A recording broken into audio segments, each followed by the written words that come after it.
They call her Luna. They call her traitor. They call her the woman who tried to poison an entire kingdom. But here's what they don't tell you. The wolves who condemned her never gave her a trial. They never let her speak. They just dragged her down into the earth and let the mountain swallow her whole. Tonight, you're going to witness what happens when the broken queen they buried comes crawling back up from hell. You're going to see every alpha who ever bowed to power learn what real terror looks like. So stick around until the very end of this story, hit that like button, and drop your city in the comments so I know my tribe is watching.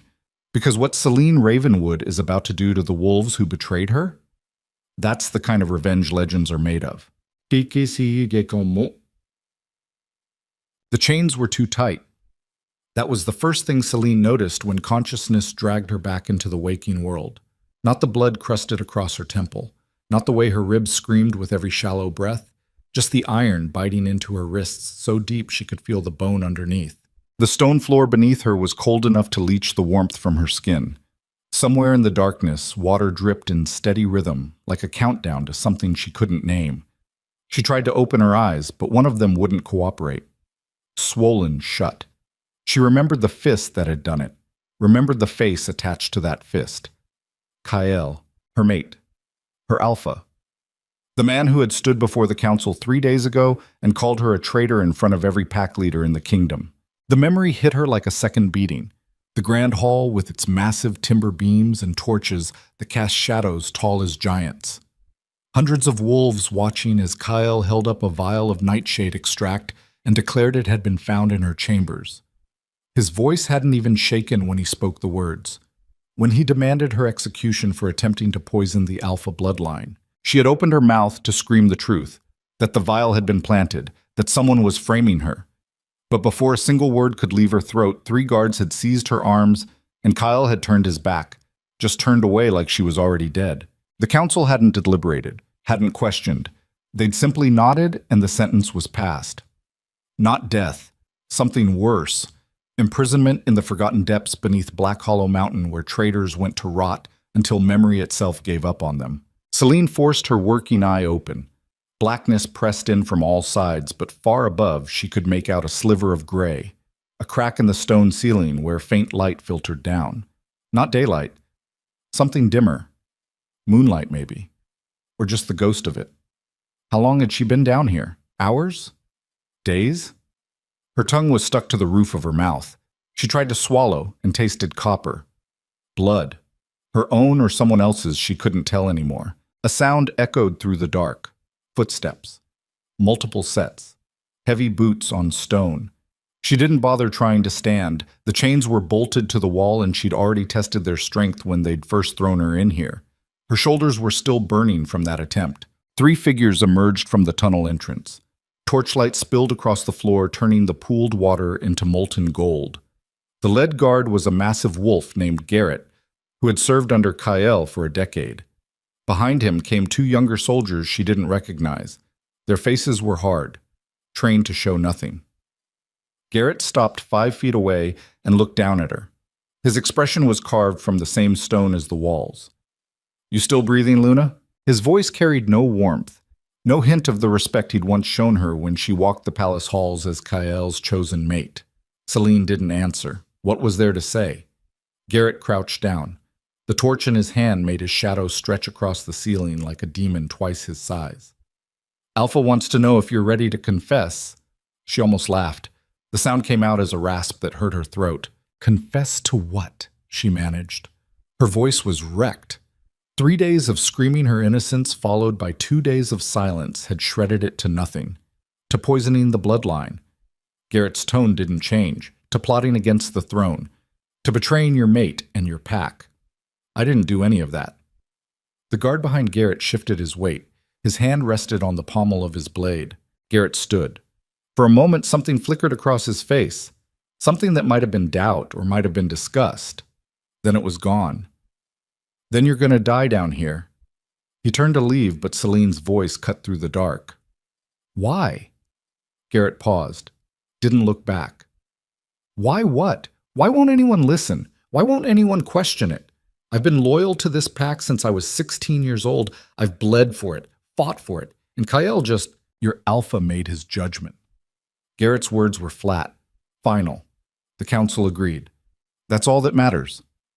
He walked away. The other two guards followed. The torchlight retreated down the tunnel and darkness swallowed everything again. Celine let her head fall back against the stone. Something inside her chest was breaking. Not her ribs this time. Something deeper. The part of her that had believed in justice, in truth, in the mate bond that was supposed to be unbreakable. Kale had severed it without hesitation. She closed her eyes and tried to find sleep, but her mind wouldn't stop moving. It kept circling back to the same question. Who did this? Someone had planted that vial. Someone had whispered in Kael's ear until he believed his own mate was capable of treason. Someone wanted her buried alive while they walked free. But who? The answer wouldn't come. Just more questions. More darkness pressing in until she couldn't tell where her body ended and the void began. Time lost meaning. She drifted in and out of consciousness. Sometimes she dreamed. Other times the dreams and waking blurred together until she couldn't tell which was real. In one dream, she saw her mother standing in a field of silver grass. Her mother had died when Celine was 12, but in the dream, she looked exactly as Celine remembered. Dark hair, eyes like smoke, a smile that made you feel safe even when the world was falling apart. Her mother's lips moved, but no sound came out. Celine tried to run toward her, but her legs wouldn't work. The chains held her back. Then her mother's face changed. The smile twisted into something cruel. Something that didn't belong to the woman who had sung Celine to sleep every night before the fever took her. You were always weak, her mother said, and now you're going to die weak. Celine woke gasping. Her heart slammed against her ribs. Sweat slicked her skin despite the cold. Just a dream, just her mind eating itself. She forced herself to breathe. In and out, slow and steady, the way her father had taught her when she was a child afraid of storms. Her father. He'd been Beta to the previous Alpha, a warrior respected by every wolf in the kingdom. He'd raised her to be strong, to never bow, to fight even when the odds were impossible. What would he think if he could see her now? Chained in the dark, abandoned by her mate, condemned by the wolves she'd sworn to protect. Shame burned hotter than the pain. She pulled against the chains again, not because she thought they'd break, just because she needed to feel something other than helplessness. The iron bit deeper. Fresh blood ran down her wrists. "Celine," a voice whispered. She froze. The voice hadn't come from the tunnel. It had come from deeper, from somewhere below. Celine Ravenwood. It was a woman's voice, low and smooth, the kind of voice that could make you do things you'd regret. "Who's there?" Celine's words echoed off the walls. Silence. Then laughter. Soft and cold as winter wind. "You're in the belly of the mountain now, little Luna. Down here, the old laws still hold. Down here, the forgotten things wait." Celine's pulse kicked up. She scanned the darkness but saw nothing. "Show yourself." "Why?" The voice sounded amused. "So you can see the face of your doom, or are you hoping I'm here to save you?" "I don't need saving." The laughter came again, closer this time. "Everyone needs saving, especially wolves who've been thrown away by their own kind." Something moved in the shadows. Not walked, moved, like liquid darkness shifting against the stone. Celine pressed her back against the wall. Her chains rattled. "What are you?" The movement stopped. For a heartbeat, nothing happened. Then two eyes opened in the black, crimson, glowing faint as embers. "I am what your alphas fear," the voice said. "What they tried to erase from history. What they buried so deep they thought we'd never rise again." The eyes moved closer. Celine could make out a shape now. Tall, lean, human in form but wrong in proportion. Too long in the limbs, too sharp in the angles. "We are the shadow wolves." Celine's breath caught. Shadow wolves were a myth, a story parents told children to make them behave. Ancient predators that walked between worlds, extinct for 1,000 years. "You're not real," she whispered. The creature laughed. The sound vibrated through Celine's chest. "Tell that to your bones when I tear them from your flesh." But the creature didn't move. It just stood there watching with those burning eyes. "Why haven't you killed me then?" Celine forced the words out. "If you're real, if you're what you say you are, why talk?"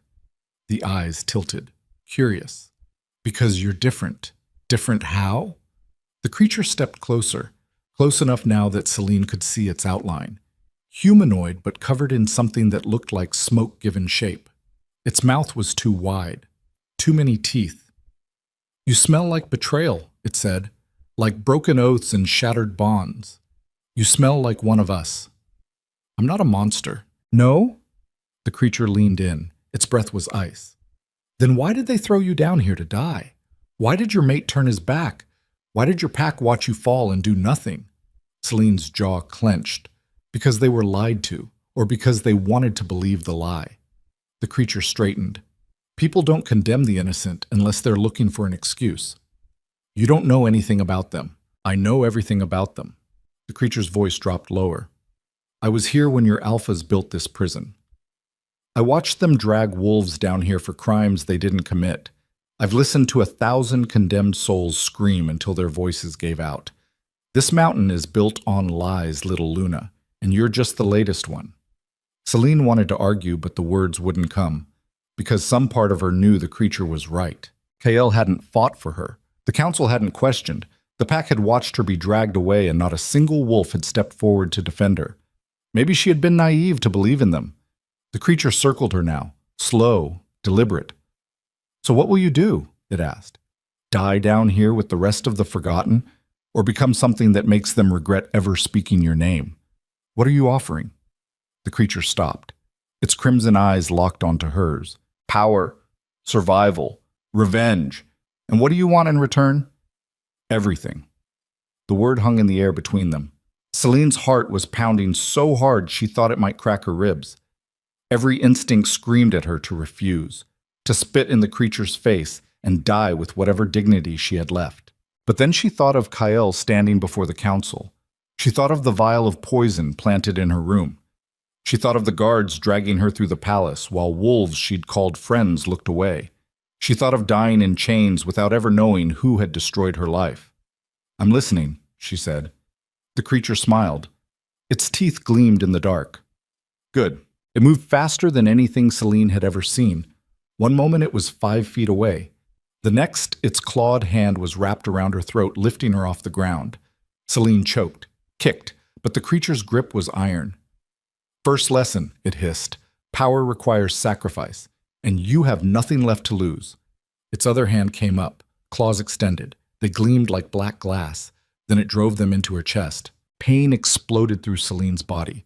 White hot, blinding. She tried to scream, but the creature's hand was crushing her windpipe. Her vision went red, then black, then something else. She saw the mountain, not the prison. The whole mountain, miles of stone and tunnels carved by something that predated wolves. She saw chambers filled with bones, altars stained with ancient blood, and deep at the heart of it all, she saw them. Shadow wolves, hundreds of them, waiting in the dark. They weren't extinct, they'd been hiding, and now they were waking up. The vision shattered. Celine crashed back into her body, gasping. The creature released her, and she collapsed to the floor.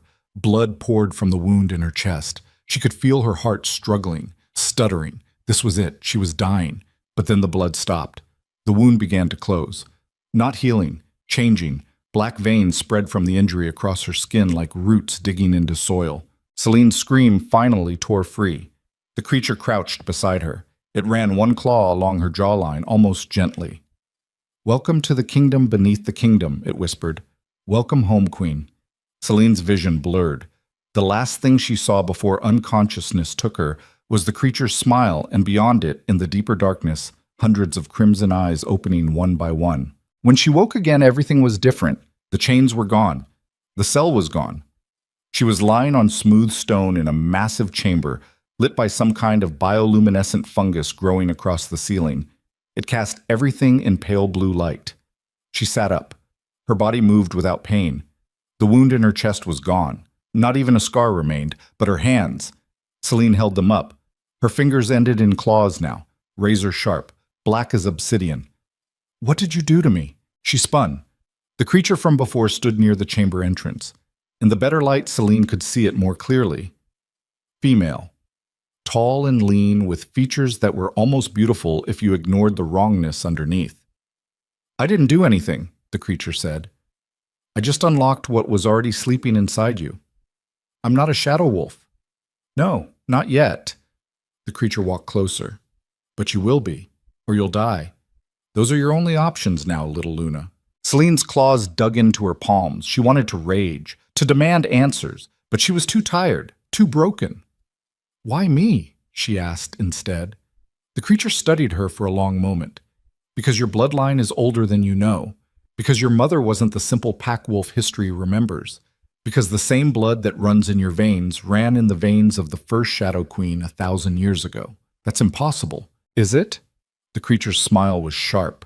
Or did the alphas just erase that truth along with everything else they feared? Celine wanted to call it a lie. But she thought of her mother, the way other wolves had looked at her sometimes, the way she died so suddenly from a fever no healer could cure. What if it hadn't been a fever at all? The creature must have seen something shift in Celine's expression because it nodded. You're starting to understand. Good. Understanding is the first step. Survival is the second. And the third? The creature's smile widened. Revenge. Before Celine could respond, the chamber floor trembled. Dust rained from the ceiling. Somewhere deep in the mountains, something roared. It was a sound that made Celine's bones vibrate. A sound that belonged to something massive and ancient and very, very angry. The creature didn't flinch. That, it said calmly, is your first trial. My what? If you want to command the shadow wolves, you have to prove you're worthy. The creature gestured toward a tunnel at the far end of the chamber. Down there waits something that's been sleeping for centuries. Something that will either recognize you as its queen or tear you into pieces small enough to fit through its teeth. Celine stared at the tunnel. The roar came again, closer. And if I refuse, then you die here. And the wolves who betrayed you live long, happy lives, never knowing you survived. The words hit like a blade. Celine looked down at her clawed hands, at the black veins spreading up her arms. She thought of Kael, of Garrett, of the council, of every wolf who had watched her fall. She thought of dying without making them pay. Then she started walking toward the tunnel. The creature's laughter followed her into the dark. You're going to be magnificent. The tunnel sloped downward. The blue light faded behind her and the darkness ahead was absolute. But Celine could see, not with her eyes, with something else. Some new sense that painted the world in shades of gray and black. She could feel the mountain breathing around her, could sense the weight of stone pressing in from all sides, could hear her own heartbeat thundering in her ears. The roar came again. So close now the vibration knocked loose pebbles from the ceiling. Celine's claws extended without her meaning to. Her body was responding to threat on instinct. Predator instinct. The tunnel opened into a cavern so massive she couldn't see the far walls. The floor was littered with bones, thousands of them, skulls of wolves and creatures she didn't recognize, rib cages large enough to park a car inside. And in the center of it all, something moved. It was the size of a house, covered in scales that looked like they'd been carved from shadow itself. 6 legs, each ending in talons that scarred the stone when it walked. A serpent's head with eyes that burned the same crimson as the shadow wolves. It saw her. The creature's massive head swung toward Celine, and its mouth opened, revealing rows of teeth like swords. Then it spoke. Its voice was old, older than stone, older than memory. A pretender, it said. They send me a pretender child who reeks of surface filth and broken oaths. Celine's legs wanted to run. Her body wanted to flee. But she held her ground. I'm not a pretender, she said. Her voice was steadier than she expected. The creature laughed. The sound shook bones loose from the ceiling. You are nothing. A cast-off Luna with delusions of power. You think because you've been touched by shadow that makes you worthy? You think that makes you queen? It lowered its massive head until its snout was inches from Celine. She could feel the heat of its breath, could smell sulfur and death. I've eaten 100 queens, it hissed. What makes you different? Celine met its burning gaze. I'm still breathing, she said.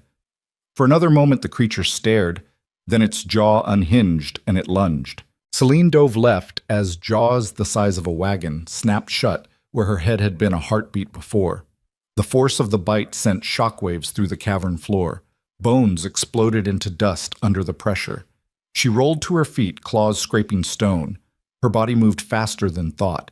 faster than it should have been possible.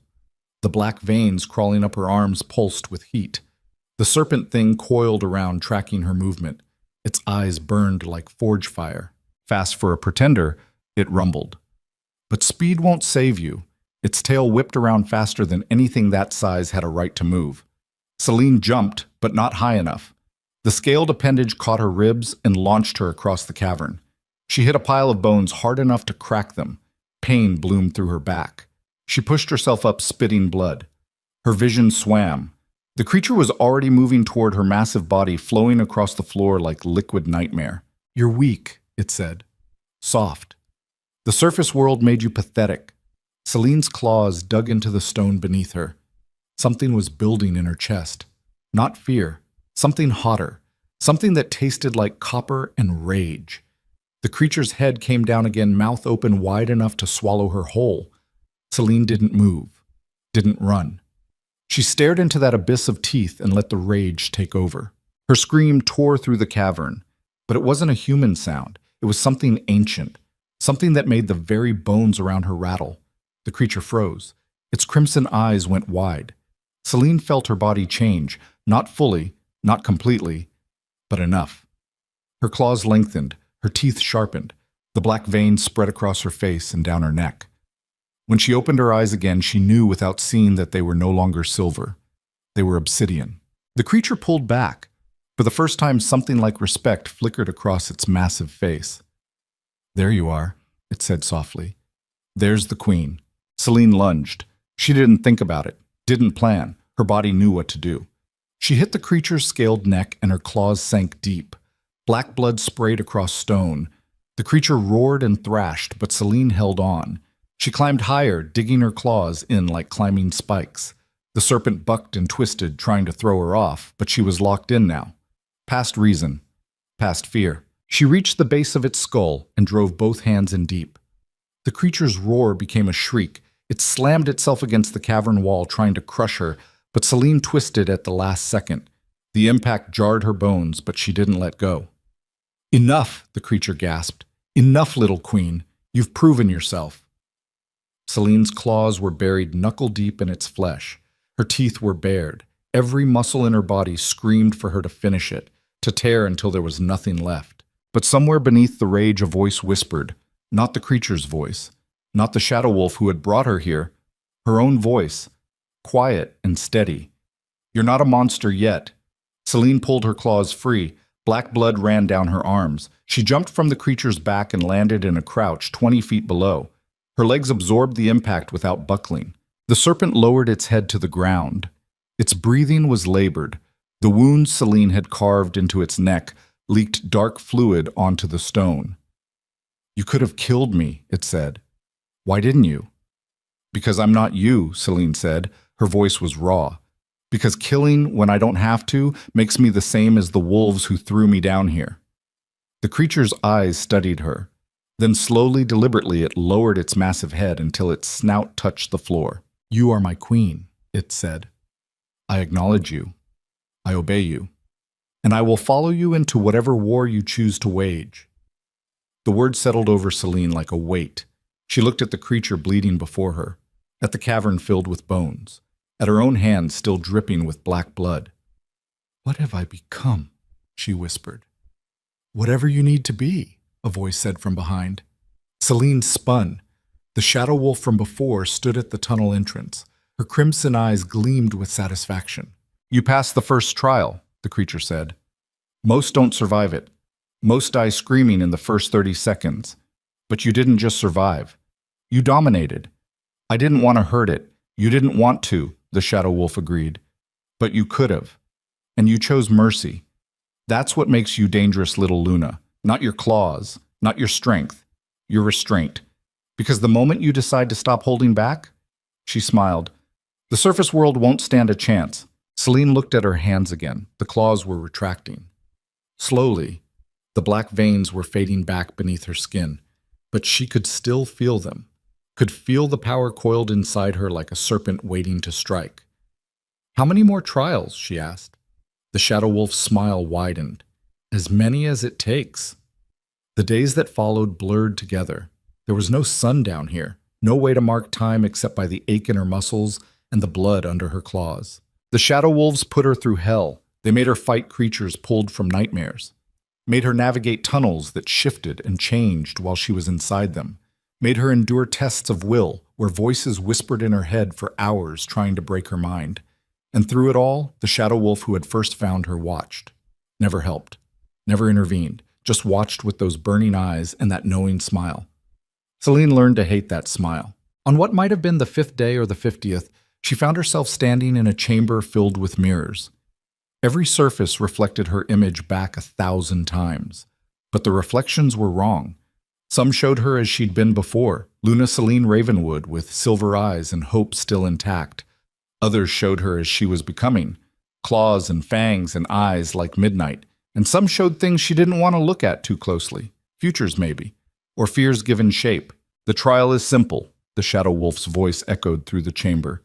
Choose which version of yourself is real. Celine turned in a slow circle. Every mirror showed something different. In one, she was standing over Kael's body. In another, she was kneeling before the council begging for mercy. In a third, she was surrounded by shadow wolves with a crown of bone resting on her head. They're all real, Celine said quietly. Wrong, the shadow wolf replied. Only one is true. Choose. Celine stopped moving. She stared at her reflection in the mirror directly ahead. This one showed her as she was right now, covered in scars, eyes shifting between silver and black, caught between what she'd been and what she was becoming. This one, she said. The shadow wolf materialized beside her. For the first time, she didn't look pleased. Why? Because I'm not who I was, Celine said, and I'm not who I'll be. I'm standing in the middle, and that's where the choice lives. The mirrors shattered, every single one exploded simultaneously into glittering fragments that hung in the air like stars. The shadow wolf laughed. The sound was almost warm. You're learning, she said. The fragments fell. When they hit the ground, they didn't shatter further. They melted, dissolved into shadow that crawled back into the walls. Celine turned to face the shadow wolf directly. What's your name? She asked. The creature tilted her head. Why do you want to know? Because if I'm going to trust you, I need to call you something other than monster. The shadow wolf's expression flickered. Something almost vulnerable crossed her face before the mask slid back into place. Nyx, she said. My name is Nyx. Celine nodded. Nyx. How much longer? How much longer until what? Until I'm ready. Nyx studied her for a long moment. The crimson eyes seemed to look through flesh and bone straight into whatever passed for a soul. You're already ready, Nyx said. You've been ready since the moment you chose to live instead of die. The trials aren't to make you strong, little Luna. They're to make you realize you already are. Then why keep testing me? Because strength without control is just violence, and violence without purpose is just chaos. Nyx stepped closer. You want to go back up there and tear apart the wolves who betrayed you. I can see it in your eyes every time you fight, every time you draw blood. You want them to suffer. Yes, Celine said. The word came out cold, flat. Good. Nyx smiled. Hate is useful. Rage is useful. But if that's all you have, you'll burn yourself out before you ever reach them. So I'm teaching you control. Because when you finally face Kael again, I want you to look him in the eye while you destroy everything he loves. And I want you to do it with a smile. The words should have horrified her, should have made her recoil, but they didn't. Because Nyx was right. Celine wanted Kael to suffer, wanted the council to suffer, wanted every wolf who had watched her be dragged away to know what real betrayal felt like. And that wanting didn't make her a monster. It made her human. Or maybe that was the same thing. The final trial came without warning. Celine woke in a chamber she didn't recognize. The walls were carved with symbols that hurt to look at, ancient script that predated any language she knew. Nyx stood in the center of the room. Around her were 12 shadow wolves, all of them watching Celine with crimson eyes. This is the last one, Nyx said. Pass this and you become our queen. Fail and you die here. What do I have to do? Kill me! The words hung in the air. Celine stared. What? You heard me? Nyx's expression was calm.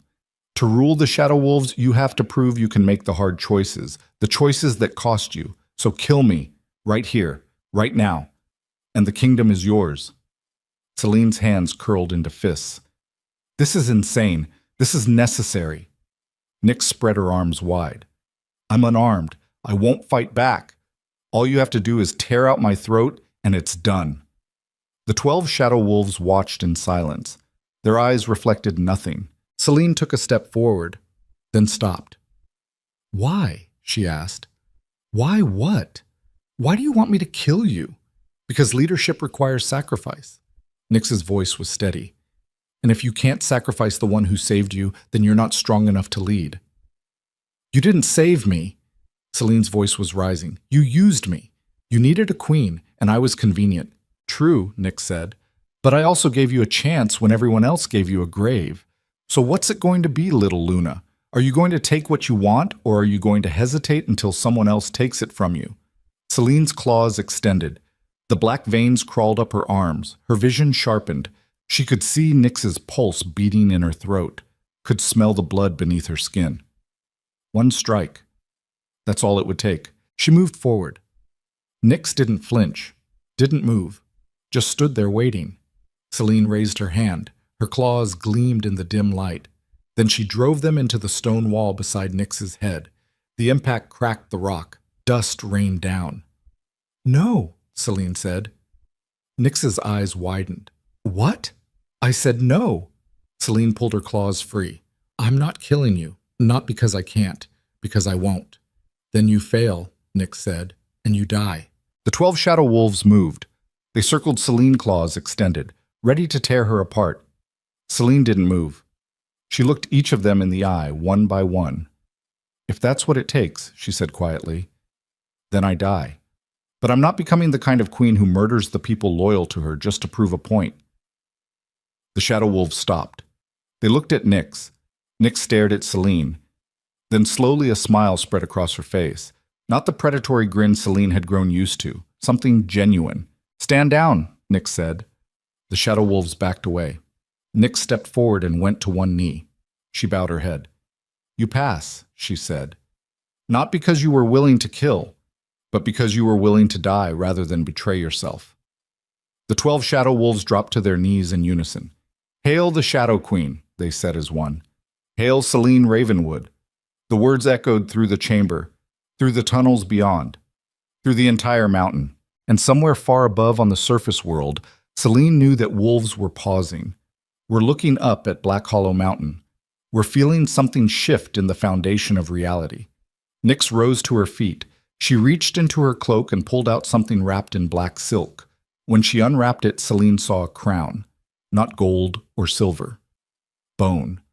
Ancient bone carved with the same symbols that covered the chamber walls. This belonged to the first Shadow Queen, Nyx said. It's been waiting 1,000 years for someone worthy to wear it. She placed it on Celine's head. The moment the bone touched her skin, Celine's vision exploded. She saw everything, every tunnel in the mountain, every shadow wolf waiting in the dark, every prisoner who had ever died in these depths.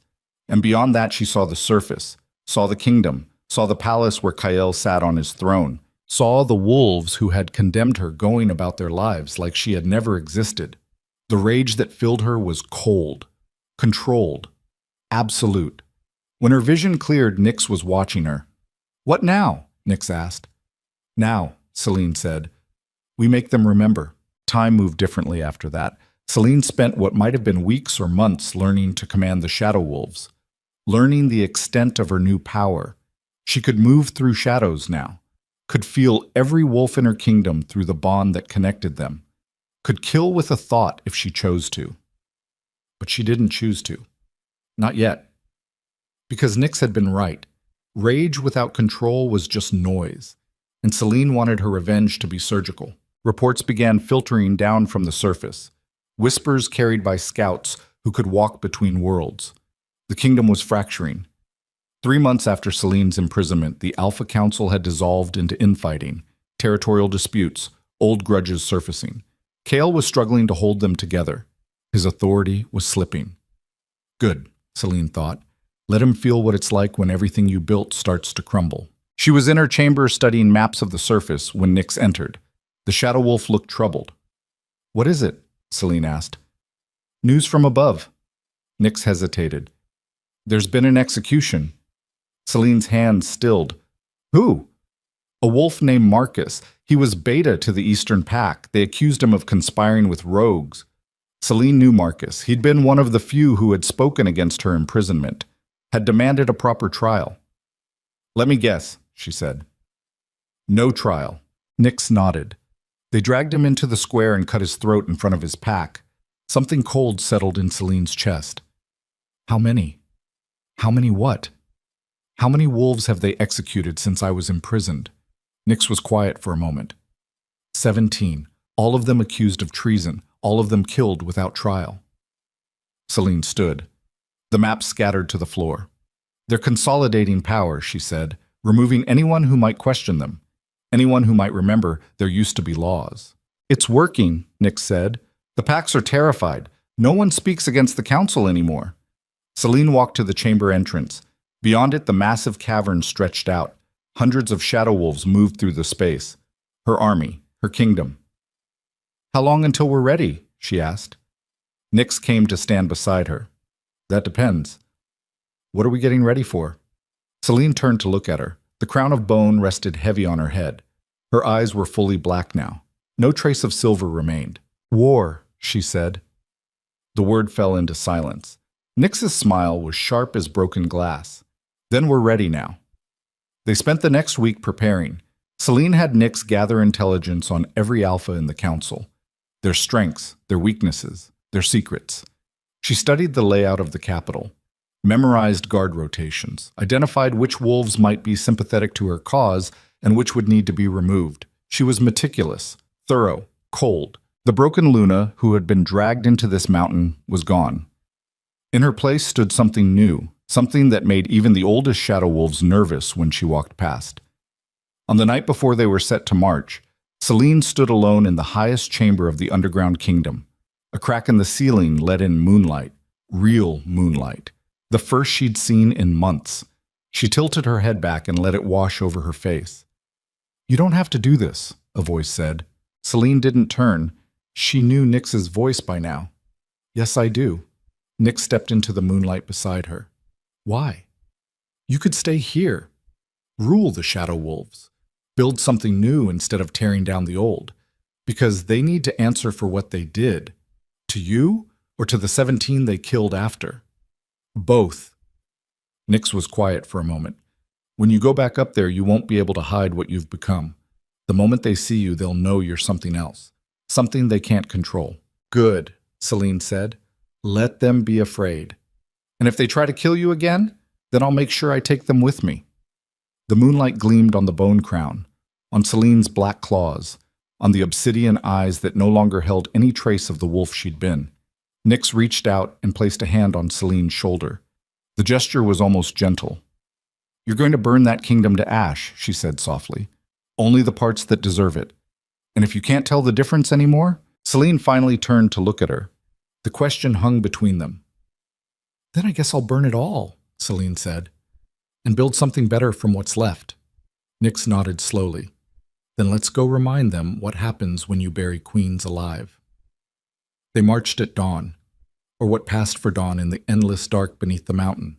300 shadow wolves moving as one through tunnels that wound upward toward the surface, toward light, toward the kingdom that had forgotten them. Celine led from the front. The bone crown sat heavy on her head. Her claws scraped stone with every step. Behind her, Nyx walked in silence. Behind Nyx came the ancient serpent from Celine's first trial. It had pledged itself to her service, and now it moved through the tunnels like liquid death. They reached the final barrier as the sun was setting above. A massive stone door sealed from the outside. It had stood closed for 1,000 years. Celine placed her hand against it, felt the weight of history, felt the fear of the alphas who had sealed the shadow wolves away, hoping they'd never return. She smiled. Then she drove her fist through solid rock. The door exploded outward. Stone and dust filled the air. Light poured in, real sunlight that burned Celine's eyes after months in darkness. But she didn't look away. She stepped through the opening into the world above. They emerged in a forest. Ancient trees towered overhead. The air smelled of pine and earth and things that lived in daylight. And 50 yards away, standing in shocked silence, was a patrol of palace guards. They stared. At Celine. At the crown of bone. At the army of shadow wolves pouring out of the mountain behind her. One of the guards dropped his weapon and ran. The others stood frozen. Celine walked toward them. Her footsteps were silent on the forest floor. "Tell your alpha," she said, "that his dead Luna sends her regards." The guards broke. They scattered into the trees, screaming warnings that would reach the capital by nightfall. Nyx came to stand beside Celine. "Subtle," she said. "Subtle is for wolves who have something to hide," Celine replied. "I want them to know I'm coming. I want them to lie awake tonight wondering what I've become. And tomorrow? Tomorrow we give them the answer." The shadow wolves spread out through the forest. Some took to the trees. Others melted into actual shadows. Within minutes, the only evidence they'd been there at all was Celine standing alone in the clearing. She looked up at the sky. At stars she hadn't seen in what felt like a lifetime. Then she turned her gaze toward the east, toward the capital, toward the palace where Kael slept thinking he was safe. "I'm coming," she thought, "and when I'm done you're going to wish you'd killed me when you had the chance." The wind picked up. It carried her scent toward the capital, toward wolves who would smell it and remember. Celine smiled. Then she walked into shadow and disappeared. The capital city of Silvercrest sprawled across the valley like a sleeping beast. Torches burned in windows. Guards walked the walls. Life continued as it always had for wolves who believed themselves safe behind stone and steel. Celine stood on the ridge overlooking it all. The bone crown felt lighter now. Or maybe she'd just grown used to the weight. Nyx materialized from shadow beside her. The shadow wolf's eyes tracked the patrol routes below. "They've doubled the guard since word reached them," Nyx said. "Kael knows you're coming." "Good." Celine's voice was flat. "I want him awake when I arrive. The plan is simple. We hit the palace at midnight." Nyx gestured toward the eastern wall. "That section is weakest. We breach there and move straight to the throne room, fast and brutal." "No." Nyx turned. "What?" "We're not breaching anything." Celine kept her eyes on the city. "I'm walking through the front gate. That's suicide. That's a statement." Celine finally looked at her. "I didn't crawl out of that mountain to sneak around like a criminal. I'm the wrong party here. I'm the one they threw away. So I'm going to walk right up to their door and make them let me in. And if they don't, then we'll see how well their walls hold against 300 shadow wolves." Nyx studied her for a long moment. Then she smiled. "You've changed little Luna." "I had to." The words hung between them, truth stripped bare. Celine started down the ridge. Behind her, the shadow wolves began to move. They flowed through the darkness like water. By the time the city guards noticed anything wrong, it would be too late. They reached the main gate an hour before midnight. Massive wooden doors reinforced with iron. Guards stood at attention on either side. Torches cast their shadows long across cobblestone. Celine walked out of the darkness into the light. The guards saw her and froze. Their hands went to their weapons but didn't draw. They just stared. At her eyes. At the crown. At the way shadow seemed to cling to her like a second skin. "Open the gate," Celine said. Her voice carried no threat. No anger. Just absolute certainty. The guard on the left found his voice. "The city is closed. By order of Alpha Kael, no one enters after dark." "I'm not no one." Celine took another step forward. "I'm Luna Celine Ravenwood, and your Alpha put me in a grave. So either open this gate or I'll open it myself." "You're dead," the guard whispered. "We watched them take you to Black Hollow. You're supposed to be dead." "Clearly I got better. Now open the gate." The guards looked at each other. Behind Celine, the darkness moved. Shadow wolves emerged from every direction, hundreds of crimson eyes burning in the night. The guard on the right made his choice. He turned and ran for the alarm bell. Celine was faster. She moved through shadow and appeared in front of him. Her hand caught his throat before he could scream. "I said open the gate," she repeated. "Not raise the alarm, not run away. Open the gate." She released him. The guard stumbled back, gasping. The other guard was already working the mechanism. The massive doors began to swing inward. The grinding of gears echoed through the night. Celine walked through. The shadow wolves followed. 300 nightmare creatures pouring into the capital like a flood. Citizens who'd been walking the streets scattered. Windows slammed shut. Doors were barred. Within minutes, the streets were empty except for Celine's army moving toward the palace. They reached the main square as the alarm bells finally began to ring. Palace guards poured out of the barracks. 200 warriors in full armor forming ranks between Celine and the palace steps. At their head stood a wolf Celine recognized. Garrett, the same guard who'd visited her in the prison. He looked older now, tired. His hand rested on his sword, but he hadn't drawn it yet. "That's far enough," he called out. Celine stopped 20 feet from the guard line. Nyx came to stand at her right. The ancient serpent coiled around behind her left. The rest of the shadow wolves spread out, filling the square. "I'm here to see Kyle," Celine said. "Alpha Kale," Garrett corrected, "and he doesn't receive visitors in the middle of the night. He'll receive me, or I'll walk over your corpses to find him." "Your choice." Garrett's jaw tightened. "You should be dead. People keep saying that."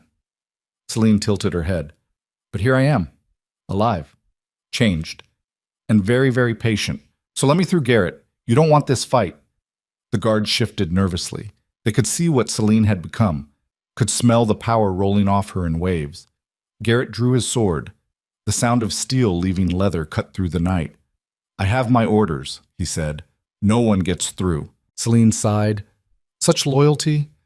I remember when you used to show me that same loyalty. Back when I was Luna, back before your alpha decided I was disposable. You were found guilty. I was framed."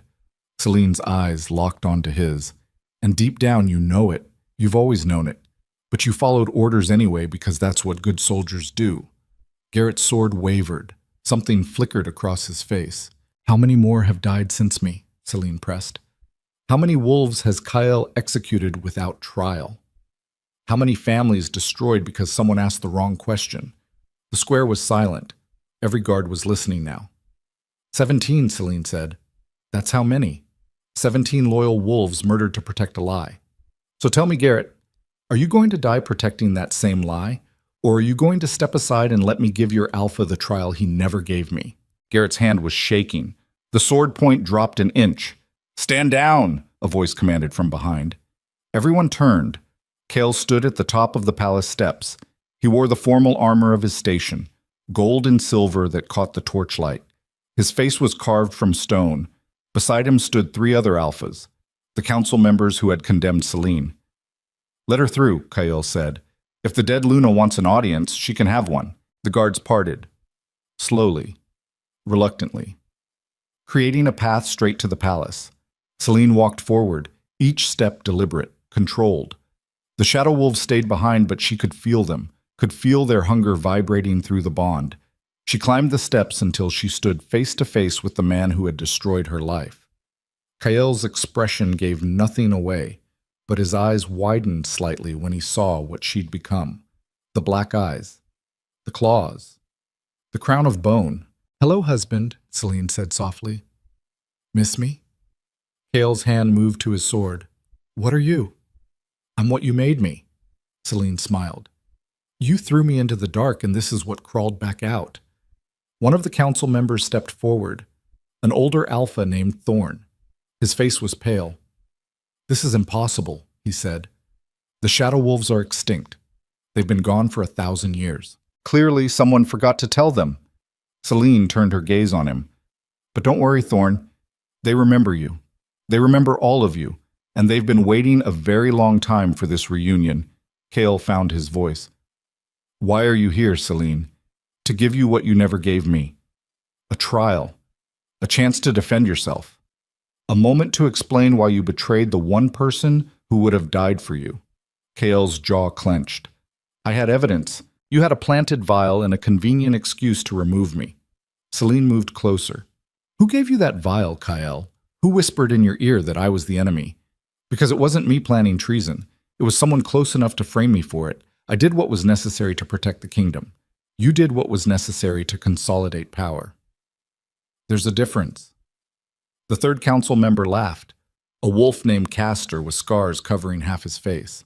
"Listen to the traitor queen," he said. "Coming here with her monsters making accusations. You should have stayed buried, Celine." "I would have," Celine said. "But someone kept digging up innocent wolves and executing them. 17 in 6 months. That's a lot of bodies, Castor. almost like someone's trying to eliminate witnesses. Kester's smile froze. Witnesses to what? Kale asked. Celine turned back to him. To who actually planted that vial? To who's really pulling the strings? To the fact that you've been a puppet this whole time and you were too arrogant to see it. Enough, Kale snarled. You come here with your army of nightmares and dare accuse me of being manipulated? I'm not accusing you of being manipulated. Celine's voice went cold. I'm accusing you of being weak, of believing the first lie someone fed you because it was easier than trusting your own mate. Kale's hand went to his sword. You lost the right to call yourself my mate when you tried to poison the bloodline. I never touched that vial. But someone did. Someone who needed me gone. Someone who benefits from this chaos. Who? Kale demanded. If you're so certain someone framed you, then name them. Celine opened her mouth to respond. That's when Thorn moved. He was fast for an old wolf. His blade cleared its sheath and drove straight for Kale's back. The Alpha didn't see it coming, didn't have time to react. Celine did. She moved through shadow and materialized between them. Thorn's blade hit her shoulder instead of Kale's spine. Pain exploded through her arm, but she grabbed the sword with her other hand and held it in place. Thorn's eyes went wide. He tried to pull back, but Celine's grip was iron. There's your answer, she said. Then she ripped the blade from his hand and drove her claws into his chest. Thorn gasped. Blood poured from his mouth. He staggered back and fell. The square erupted. Guards drew weapons. The shadow wolves surged forward. Castor turned to run, but Nyx appeared from nowhere and slammed him to the ground. Kale stood frozen, staring at Thorn's body. At the blade that had been aimed at his back. He was going to kill you, Celine said quietly. Right here in front of everyone. Make it look like I did it. Blame me for one more crime I didn't commit. Thorn coughed. Blood bubbled between his lips. He was dying, but not dead yet. Kale knelt beside him. Why? His voice was raw. Why Thorn? The old Alpha laughed. The sound was wet. For power. For the throne. For everything you were too noble to take for yourself. You framed Celine. I planted the vial. Thorn's eyes were fading. Convinced you she was the threat. Got rid of 17 others who might have questioned it. All to clear the path. Path to what? To my son becoming Alpha when you fell. Thorn's breath rattled, but the little Luna survived, came back stronger, ruined everything. His eyes went empty. The life left him. Kale stood slowly. He looked at Celine. At the blood running down her shoulder from where she'd taken the blade meant for him. You saved me, he said.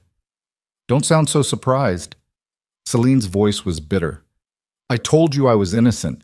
You just didn't want to believe it. I thought the evidence was clear. Evidence can be manufactured. Trust can't. Celine pulled Thorn's sword from her shoulder. The wound began to close immediately, black veins spreading across the torn flesh, knitting it together. You chose to believe poison over the mate bond. You chose politics over truth. And 17 wolves died because of it. Kale's face crumpled. His hands shook. For the first time since Selene had known him, he looked lost. What have I done? He whispered. What every Alpha does when they forget that power without wisdom is just tyranny. Selene turned away. Now you get to live with it. She started down the steps. The shadow wolves parted for her. Wait, Kale called. Selene stopped. Didn't turn around. What happens now? Kale asked. Now you clean up your own mess. Execute the conspirators. Find out how deep Thorn's corruption ran. Restore order to the kingdom he tried to destroy. And you? I'm going home. Selene looked back over her shoulder. To the mountain. To the wolves who actually value loyalty over lies. You're still Luna of this pack. Kale's voice was desperate. You're still my mate. No. Celine's eyes were cold. I was your mate, before you threw me away. Now I'm something else, and I don't answer to you anymore. She walked away. Nyx fell into step beside her. The shadow wolves followed. Behind them, Kael stood alone among the bodies of the wolves who'd betrayed him. They were halfway across the square when Celine felt it. A shift in the air, a presence that made her skin crawl. She spun. Castor was standing, but something was wrong with him. His body was twisted, bones cracking and reforming. His eyes were no longer wolf amber. They were the same crimson as the shadow wolves. Nyx cursed. That's impossible. What is he? Celine demanded. Castor's mouth opened, but the voice that came out wasn't his. Did you really think Thorn was working alone? The voice was ancient, cold. You stupid children, so eager to blame the obvious villain you never looked deeper. Castor's body continued to change, growing taller, skin darkening to shadow, claws extending. What's happening to him? Kyle shouted from the steps. He's transforming, Nick said. Someone's been feeding him shadow wolf blood. For years, probably. Turning him into something that shouldn't exist. A hybrid, Celine realized. Worse, Nick said. A weapon. Castor threw his head back and screamed. The sound shattered windows. Wolves collapsed, holding their ears.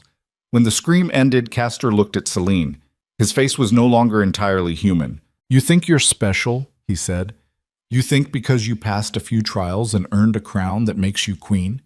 I've been drinking shadow blood since before you were born. I've been preparing for this war for decades. What war? Celine demanded. The war for what comes next. Castor smiled. Thorn was a fool, a useful idiot, but the real plan was never about making his son Alpha. It was about creating chaos, about weakening the kingdom from within until something stronger could take over. You, me, and the others like me. There are dozens of us spread throughout the packs, all waiting for the signal. What signal? Your return, Castor laughed. We needed the shadow wolves to reveal themselves, needed them to show the world they weren't extinct, and we needed a queen dumb enough to bring them to the surface. Celine's blood went cold. You wanted me to escape. We made sure you'd survive. Made sure you'd grow strong. Made sure you'd come back angry and powerful. Because now the alphas have seen what shadow wolves can do. And they're terrified. Tomorrow they'll be calling for extermination. And when that war starts, the hybrids will be ready to pick up the pieces. Castor's body finished changing. He stood 8 feet tall, muscle and shadow and teeth. A nightmare given flesh. Thank you for doing exactly what we needed, he said. Now die knowing you doomed your own people. He lunged. Celine met him halfway. They collided with force that cracked the cobblestones. Castor's claws raked her ribs. She drove her knee into his gut. They separated and circled. The shadow wolves surged forward, but Nyx held them back. This is her fight, Nyx said. Castor was faster than he had any right to be. Stronger, too. He'd been feeding on shadow blood for years while Celine had only months. He caught her throat and lifted her off the ground. You were never meant to win, he hissed, just to be a catalyst. Celine's vision darkened. Her claws scraped uselessly against his arm. This was it. She'd survived prison, survived trials, survived everything the mountain could throw at her, just to die in the street executed by a creature that shouldn't exist. The bone crown slipped from her head. It hit the ground and shattered. No, Nyx screamed, but Celine barely heard it, because something was happening.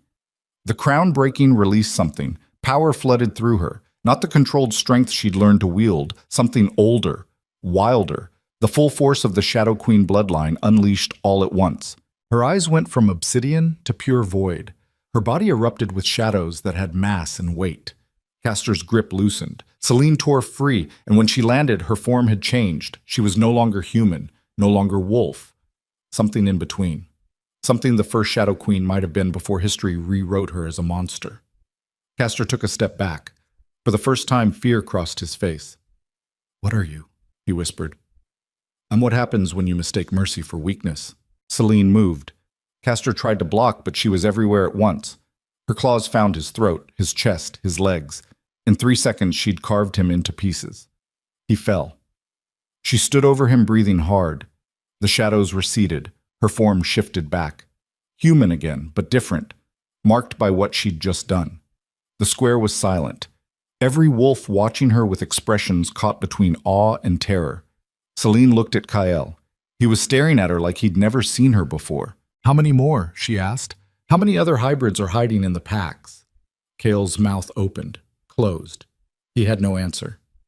Find them, Celine said, before they can coordinate, before they can launch whatever war they've been planning. And if we can't, then you'd better hope I'm feeling generous when it all falls apart.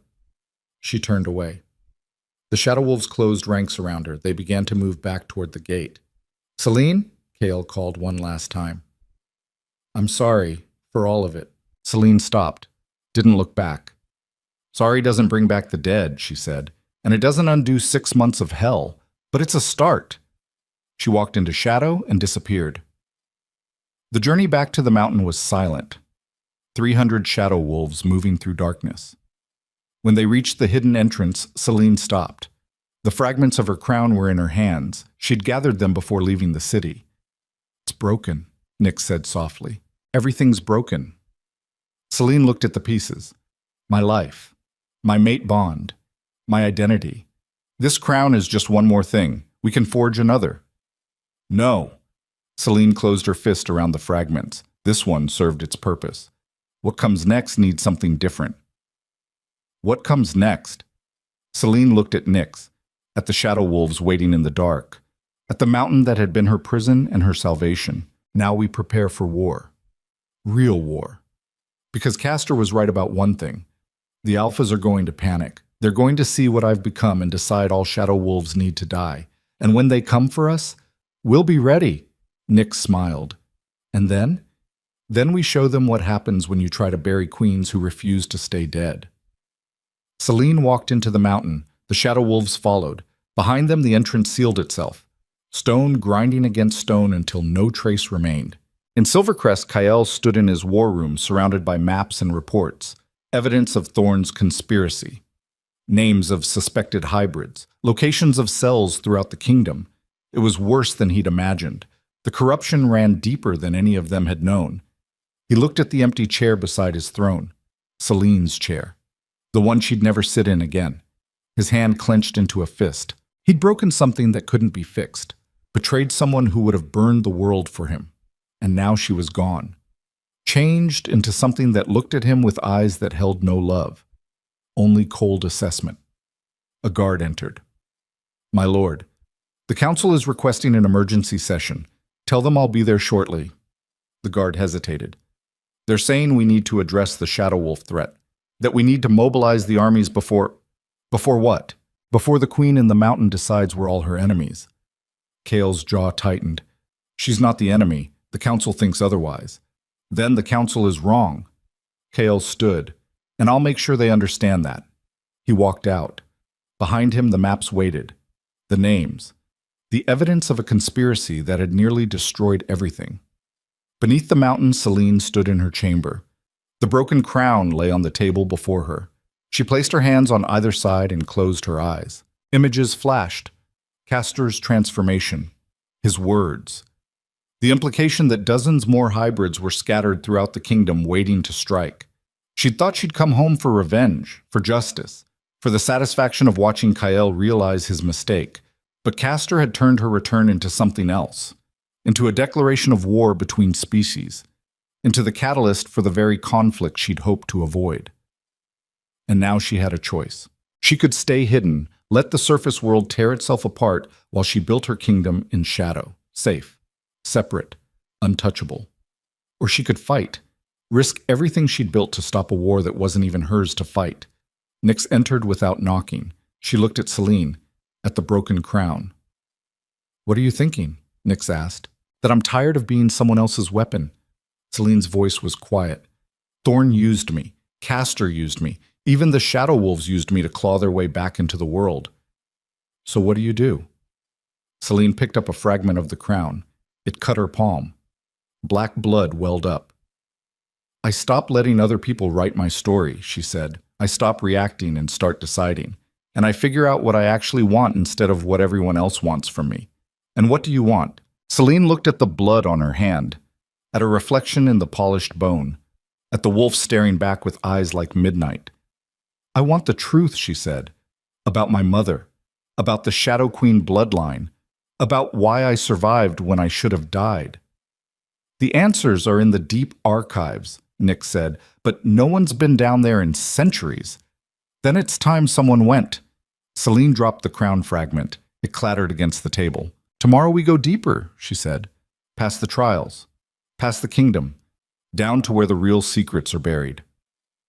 And if you don't like what you find, then I'll finally know what I'm actually fighting for.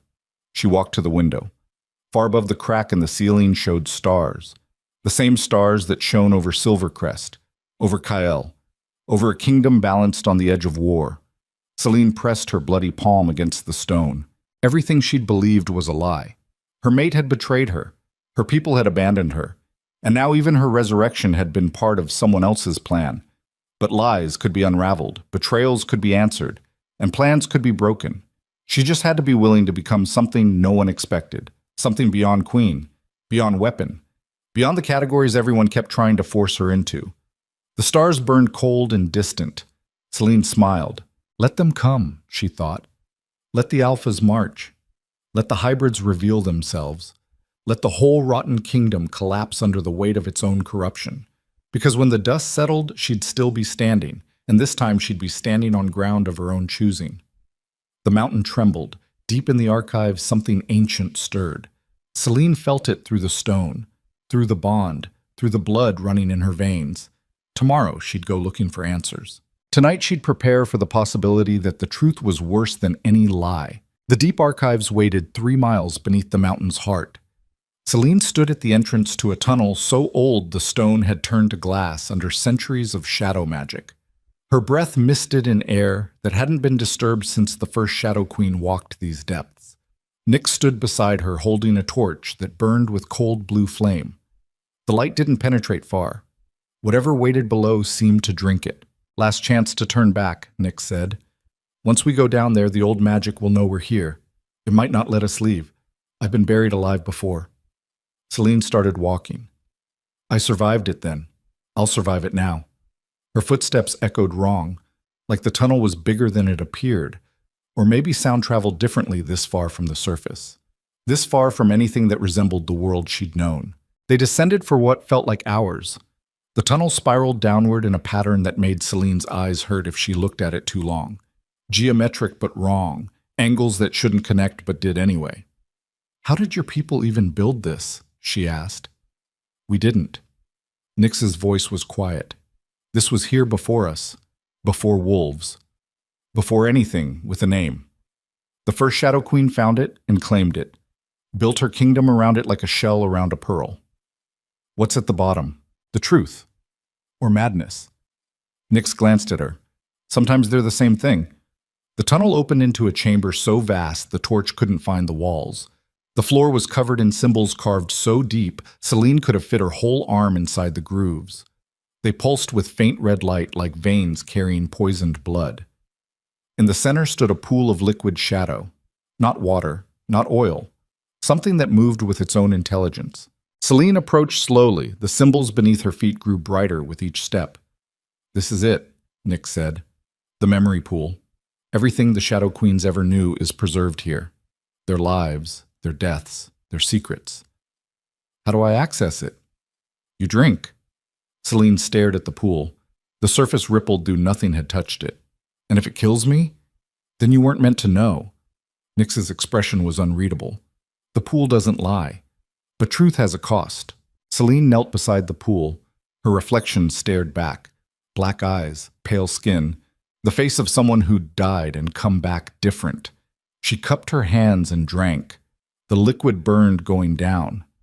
Not heat, something colder than ice. It hit her stomach and exploded outward through every nerve in her body. Celine's vision went white. Then she was somewhere else. She stood in a throne room that no longer existed. Massive columns carved from single pieces of obsidian. A ceiling painted with constellations that hadn't been visible for 1,000 years. And on the throne sat a woman who looked exactly like Celine. The same black eyes, the same bone structure, but older, harder. Wearing a crown of actual bone and iron that looked like it had grown from her skull. The first Shadow Queen. You came, the woman said. Her voice echoed from every direction. I wondered if my bloodline would survive long enough to find this place. Celine tried to speak, but no sound came out. The Shadow Queen smiled. You can't talk here. This is memory. You can only listen, so listen carefully because I won't repeat myself. She stood. Her movements were fluid, predatory. Everything you think you know about us is a lie, she said. The Alphas rewrote history to make us monsters. Said we were demons. Said we corrupted the pure wolf bloodlines. But the truth is simpler and worse. She walked closer. Celine couldn't move, couldn't look away. We were the original wolves, the Shadow Queen said, before the split, before the surface clans. We lived in darkness because darkness was safe, because the things that hunted us couldn't follow us there. What things? The Shadow Queen's eyes flashed. Worse things than you can imagine. Things that made wolves prey instead of predators. So we adapted. We took power from shadow itself, became something that could fight back. And it worked? For a while. The Shadow Queen's expression darkened, until we realized the power had a price. It changed us, made us stronger but less human. Our children were born with claws. Our elders forgot their names. We were becoming the very monsters we'd hidden from. So you stopped. We tried to. The Shadow Queen laughed bitterly. Some of us chose to stay in the dark, to accept what we'd become. Others fled to the surface, tried to dilute the blood with normal wolves, tried to forget where they came from. My mother. Yes. The Shadow Queen nodded. Your mother was 9th-generation surface blood, diluted enough to walk in daylight, weak enough to die from a simple fever. But the bloodline never truly disappears, it just sleeps, waiting for the right catalyst. Being thrown in a mountain prison, being broken completely. The Shadow Queen's voice was gentle now. Power doesn't awaken from comfort. It comes from necessity, from the moment when death is certain and something inside you decides to fight anyway. The vision shifted. Celine saw her mother now, young and beautiful, standing in a forest clearing. Across from her stood a wolf Celine recognized from old portraits. Her father. They were arguing. You can't ask me to hide this, Celine's mother said. Our daughter has the right to know what she is. She has the right to a normal life. Celine's father looked haunted. If the Alphas find out she carries Shadow Queen blood, they'll kill her. They'll kill all of us. Then we run. We can't run from every pack in the kingdom. Her father grabbed her shoulders. Please, let me bury this. Let me protect our family. Celine's mother pulled away. And when the blood wakes anyway? When she's older and the power manifests? What then? It won't. Not if we're careful. Not if we keep her away from shadow magic. You're asking me to cripple our child. I'm asking you to save her life. The vision fractured. Celine saw her mother years later, sick, dying, the fever burning through her while healers stood helpless. But it wasn't a fever. It was shadow magic eating her from inside. The blood she'd suppressed for years finally demanding its due. Celine watched her mother die screaming. Your father thought he was protecting you, the Shadow Queen said, but he just delayed the inevitable. The blood always finds a way. The vision shifted again. Now Celine saw Kael, young, before they'd met. He stood in a war room with Thorn and Castor. We need to eliminate the shadow bloodlines completely, Thorn was saying. Every wolf with even a trace of that corruption. That's genocide, Kael said. We can't just murder entire families. We can if they're a threat to the kingdom. Castor leaned forward. The hybrids are proof the blood can be weaponized. If our enemies figure out how to do it on a larger scale, we're finished. Kael looked sick. There has to be another way. There isn't. Thorn's voice was cold. But we need to be subtle. Can't just start executing wolves without cause. We need to identify them first. Track them. Wait for the right moment. And if they never give us cause, then we create it. Celine felt her heart crack. Kael had known. Before they'd even met, he'd been part of a conspiracy to exterminate her entire bloodline. The vision shattered. She was back in the throne room with the first Shadow Queen. He loved you anyway, the Shadow Queen said, despite everything he'd been taught, despite his orders. When he met you, he chose you over duty. That's why Thorn had to act, because Kael was going soft. The vial. The vial was always the plan. Frame you, remove you, force Kael back into line. But they didn't count on you surviving, didn't count on the Shadow Wolves still being down here. So none of this was my choice. Selena's voice finally worked. I was always just a piece in someone else's game. No. The Shadow Queen's eyes blazed. You had a choice in the mountain. When Nyx offered you power, you could have refused, could have died with your dignity intact. But you chose to live, chose to fight. That choice was yours and no one else's. The throne room began to fade. Wait, Celine called. I need to know more. I need to understand what I'm supposed to do. You're supposed to survive, the Shadow Queen said. That's all any of us can do. Survive and make sure the ones who tried to bury us regret it. How? By becoming what they fear most. Not a monster, not a victim, something in between, something they don't have words for yet. The vision dissolved completely. Celine crashed back into her body, gasping. She was on her hands and knees beside the pool. Black liquid dripped from her mouth. Nyx hauled her upright. What did you see? Everything. Celine's voice was raw. My mother, my father, Kyle. All of it. And I need to get to the surface. Now. They ran. Back through the tunnel. Up the spiral. Celine's legs burned, but she didn't slow. She could feel it now, could feel the pieces clicking into place. Thorn was dead, but the conspiracy wasn't. Castor had said dozens of hybrids were scattered through the packs, which meant somewhere there was a leader, someone coordinating, someone who'd benefit most from wolves and shadow wolves destroying each other. They burst into the main cavern. Shadow wolves looked up startled. Gather everyone, Celine commanded. Full war council, now. What's happening? One of the wolves asked. We're out of time. Celine was already moving toward the war room. They're coming and we're not ready. Who's coming? Everyone. The war room filled within minutes. 300 shadow wolves packed into a space meant for half that. Celine stood at the head of the table. The broken crown fragments lay before her. Nyx stood at her right, the ancient serpent coiled at her left. We have a problem, Celine said. The hybrids aren't just scattered cells, they're coordinated, and they've been planning this for decades. Planning what? Nyx asked. A three-way war, shadow wolves versus surface packs versus hybrids. Winner takes everything. That's insane, one of the wolves said. We'd all lose. Exactly. Celine slammed her hand on the table. That's the point. Burn it all down. Build something new from the ashes. With the hybrids in control because they're the only ones who can survive in both light and shadow. How do you know this? Because I saw it. Celine touched the crown fragments. The memory pool showed me everything. Thorn was just a puppet. Castor was middle management. The real leader is still out there. Who? That's what we need to find out. Celine looked at each wolf in turn. Because they're going to make their move soon. Probably within days. And when they do, we need to be ready to hit back so hard they never recover. The room was silent. Then a younger shadow wolf spoke up. What if we just stay down here? Let them fight it out above. Survive in the dark, like we always have. We tried that for 1,000 years, Celine said. It didn't work.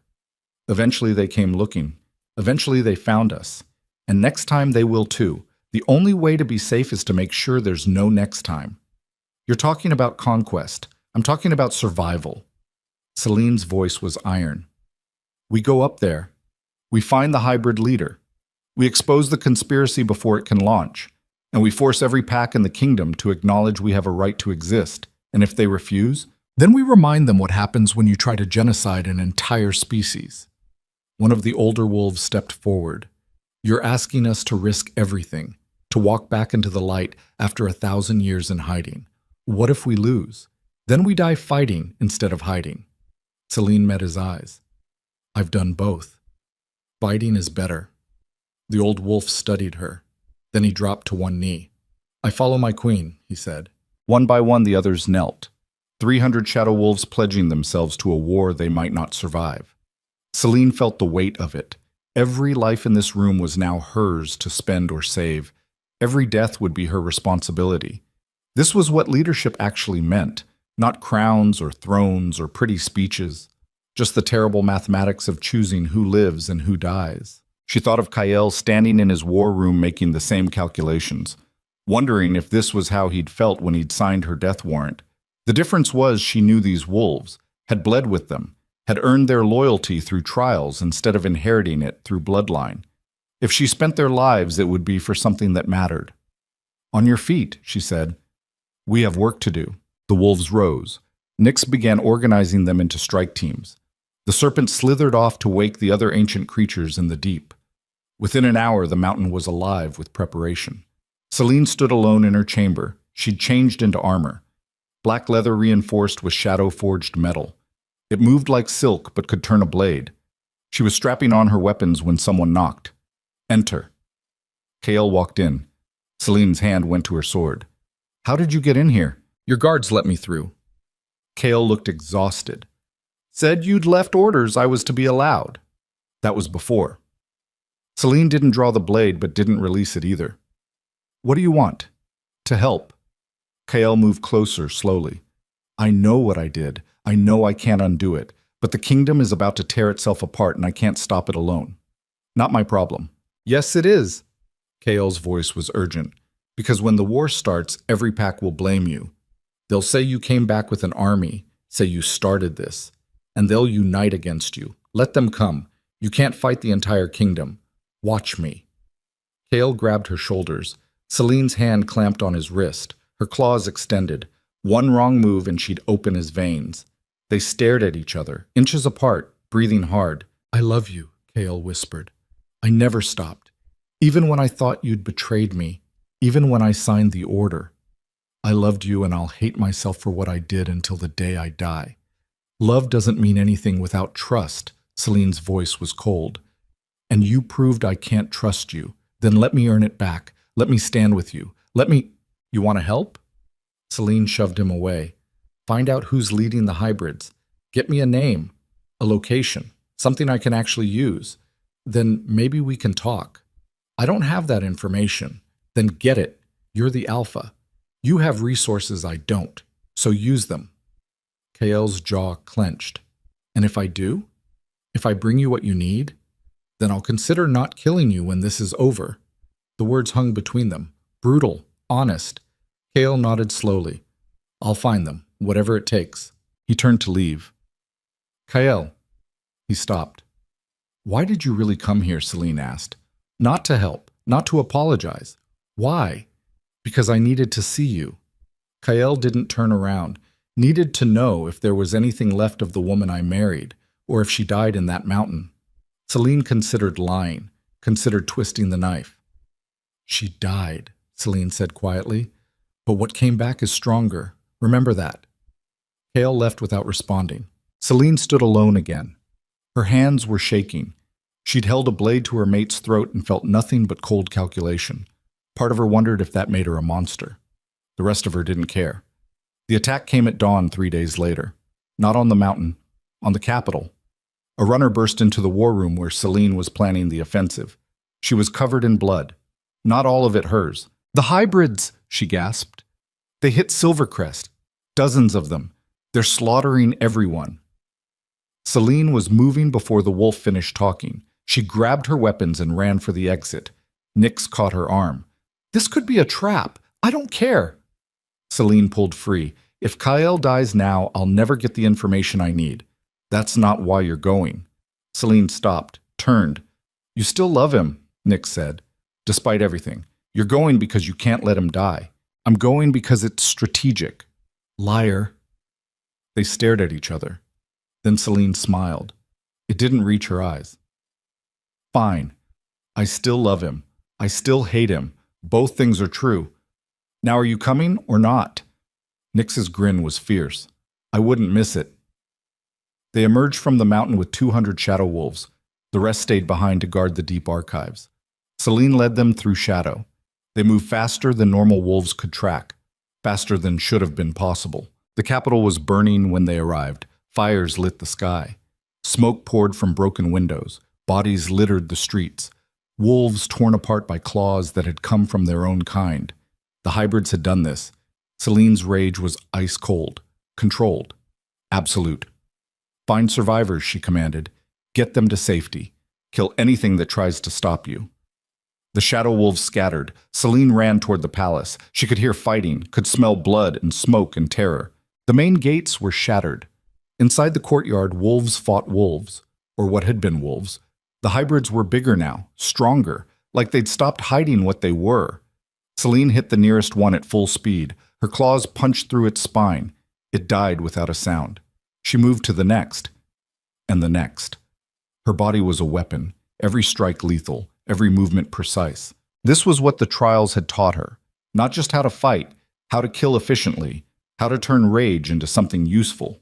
She cut through the courtyard, leaving bodies in her wake, made it to the palace doors. They were barred from inside. She kicked them off the hinges. The throne room was chaos. 30 hybrids fighting half that many palace guards. Kael stood in the center, surrounded by corpses. His armor was dented. His sword dripped red. He saw Celine and something crossed his face. Relief, hope, fear. She didn't have time to parse it. She charged into the melee. The hybrids turned to face her, recognized what she was. "The Shadow Queen," one of them snarled. "Kill her and this ends." They rushed her as one. Celine smiled. Then she let the darkness take over completely. Her form shifted. Not fully hybrid. Something else. Something the old Shadow Queens had been before they'd learned restraint. Pure, concentrated violence given flesh. She tore through them, claws and teeth and shadows that had mass. Blood sprayed across marble. Screams cut short. Bodies fell in pieces. When it was over, she stood alone among the dead. Her chest heaving, her claws dripping, her eyes completely black. Kael stared at her. The surviving guards stared at her. No one spoke. Then one of the hybrids she'd thought dead lunged. It drove a blade into her back. The point erupted from her chest. Celine looked down at the steel protruding from her ribs. Kael roared. His sword took the hybrid's head off. Celine fell to her knees. Blood poured from the wound. Too much blood. She tried to speak, but liquid filled her throat. Kael caught her, lowered her to the ground. "No," he was saying. "No, no, no. Stay with me, please." Celine's vision was fading. She could feel her heart struggling. The blade had pierced it. She was dying. Again. Somewhere deep inside the Shadow Queen, blood stirred. It had saved her before. It could save her now. All she had to do was let go, let the darkness consume her completely, become something that couldn't die because it was never fully alive. But if she did that, she'd lose the last piece of herself that was still human. Still Celine. The choice crystallized. Die as herself or live as a monster? Kael's face swam above her. He was crying. She'd never seen him cry before. "I'm sorry," he kept saying. "I'm so sorry." Celine reached up, touched his face. Her hand left a bloody print on his cheek. "Find them," she whispered. "The leaders. Make them pay. Don't leave me." "Not your choice." Her hand fell. Her eyes closed. The throne room erupted into screams. Nyx burst through the doors with 50 shadow wolves. She saw Celine's body and her face went white. "No," Nyx breathed. She ran forward, dropped to her knees. "No, you don't get to die. Not after everything." She placed her hands on Celine's chest. Shadow magic poured out. Not healing. Something else. A transfusion of pure darkness. Celine's body convulsed, her back arched. Her mouth opened in a soundless scream. The blade was pushed out from inside. The wound began to close. Black veins spread across her skin, knitting flesh back together. But her eyes, when they opened, were no longer black. They were crimson, like the shadow wolves, like the ancient predators. Celine sat up. Everyone stepped back. She looked at her hands, at the claws that had grown longer, at the way shadow clung to her skin like a living thing. "What did you do?" she asked Nyx. "Saved you." Nyx's voice was shaking. "Or damned you. I'm not sure which." Celine stood. Her legs were steady. Too steady. She felt no pain, no weakness, just cold certainty. She looked at Kael. He was staring at her like she was a stranger. Maybe she was. "The hybrid leader," she said. "Where are they?" Kael swallowed hard. "We found them. During the attack, our scouts tracked the coordination signals. They're in the old fortress, 20 miles north." "How many?" "Hundreds." Kael's voice was hollow. "It's their base, their army, everything." Celine turned to Nyx. "How many can we field?" 200 here, another 100 at the mountain. Against hundreds. We've faced worse odds." Celine walked to the throne room windows. Outside, the city still burned. Wolves were dying. The kingdom was collapsing. And somewhere north, the creature responsible was waiting, confident, certain their plan had worked. She smiled. "Tomorrow we march," she said. "We take every shadow wolf we have, every guard who can hold a weapon, every wolf in this kingdom who's tired of being afraid." "That's suicide," one of the guards said. "Probably." Celine turned to face them all. "But I'm tired of reacting, tired of waiting for the next attack. So we're going to end this. One way or another." Kael stepped forward. I'm coming with you. No, you're not. You're staying here, rebuilding, protecting the survivors. I can fight. I know. Celine's voice softened slightly. But if we lose, I need someone alive who knows the truth, who can tell the next generation what really happened. That's you. And if you win, then I'll come back, and we'll figure out what the hell we're supposed to do with a kingdom built on lies. She walked toward the door. The shadow wolves fell in behind her, Nyx at her side. Celine, Kael called. She paused. Didn't turn. I love you. I know. Celine's voice was almost gentle. That's why this hurts. She walked out. Behind her, Kael stood alone in a throne room filled with bodies. Outside the palace, Celine gathered her army, 300 wolves, shadow and surface both, united by necessity, if not trust. She stood before them. The crimson eyes blazed in the firelight. Tomorrow we end this war, she said. Tomorrow we show every wolf who ever thought we were weak what real strength looks like. Tomorrow we take back our right to exist. The wolves howled. The sound echoed across the burning city. A promise. A threat. Celine threw her head back and howled with them. 20 miles north in the old fortress, the hybrid leader heard that sound. They smiled. Everything was proceeding exactly as planned. The Shadow Queen was coming. And when she arrived, the trap would spring. Either way, the old world would burn, and from the ashes something new would rise. The old fortress crouched on the northern ridge like a predator waiting to strike. Stone walls blackened by centuries of weather, towers that had watched empires rise and fall. It had been abandoned for 200 years after the last war nearly destroyed it. Now it teemed with life again. Hybrid life. Celine stood at the edge of the forest looking up at those walls. 300 wolves behind her. Shadow and surface mixed together in an alliance that shouldn't exist but did anyway. Because sometimes survival meant putting aside old hatreds long enough to face a new threat. The sun was setting. Blood-red light spilled across the valley.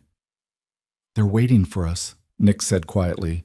They know we're here. Of course they do. Celine's crimson eyes tracked the parapets. This whole thing was designed to bring me here, to force a confrontation. So what do? We give them what they want. Celine turned to face her army.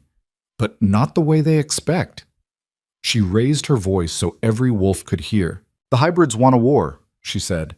They want us to charge those walls, throw ourselves at their defenses until we're too broken to fight back. They want to prove that shadow wolves and surface wolves can't work together, that we'll turn on each other the moment things get hard. The wolves listened in silence. So we're not going to give them that satisfaction. Celine's voice was iron. We're going in quiet.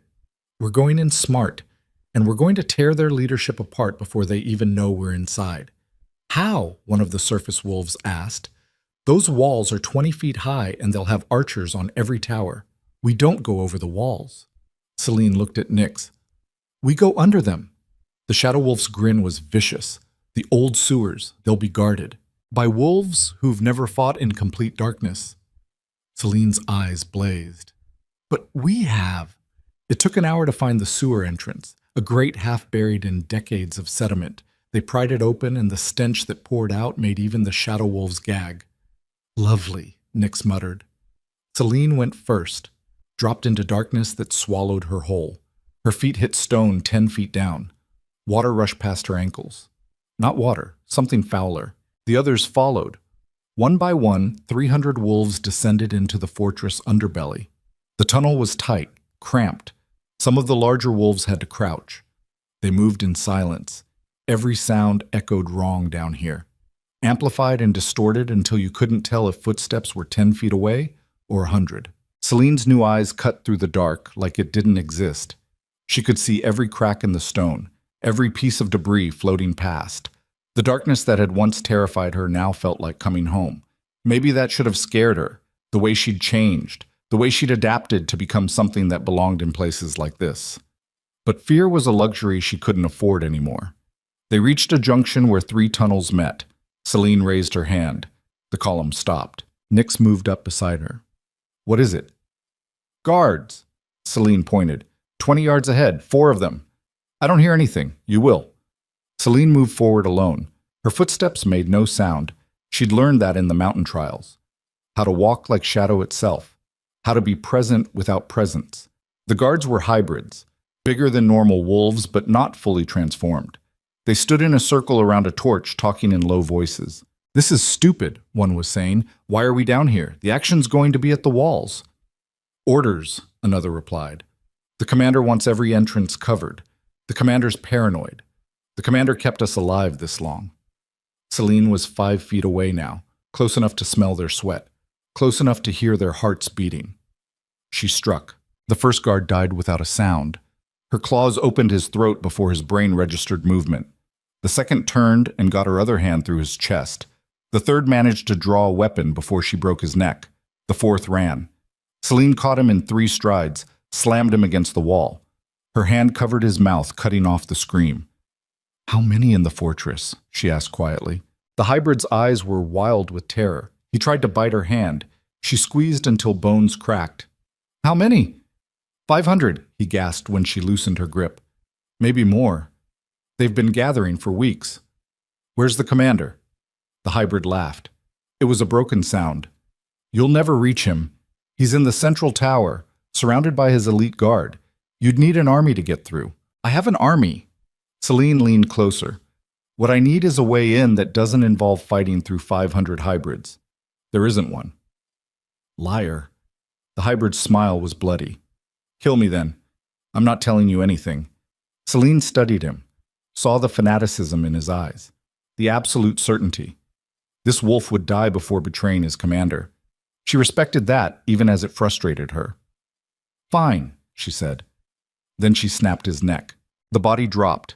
Celine stood over it, feeling nothing. No guilt, no satisfaction, just cold calculation.